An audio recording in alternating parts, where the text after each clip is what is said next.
Happy 4th of July weekend. If you're watching this, you're serious about buying a house, and I got it right here for you. It's a 2022, built just a few months ago, back in August of 2022. It is a Black Rock home on the corner of Ustick and Locust Grove, not too far from Eagle and Ustick. Right in the front door, we have an office.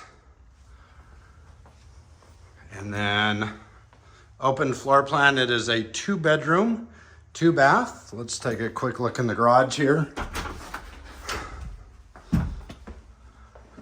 2-car garage, you don't have to worry about anything over here. Brand new water heater, brand new furnace, brand new water filtration system.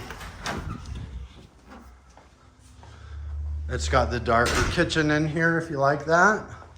Let's take a quick peek out back. This is the perfect lock and leave situation with a townhouse. You don't have to take care of anything. Just come into town, hang out, chill out, lock this place up, come back. Someone's taking care of everything for you. Everything's still looking good. Brand new house. Dedicated laundry room.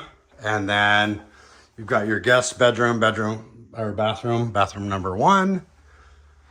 Guest bedroom, primary bedroom, and you're about 20 minutes from Boise, 10 minutes from Meridian, and 5 minutes from the village here. So dual vanities. Let me know what you think about this house. Jeff Jones, talk to you later. Bye. Oh, happy 4th of July.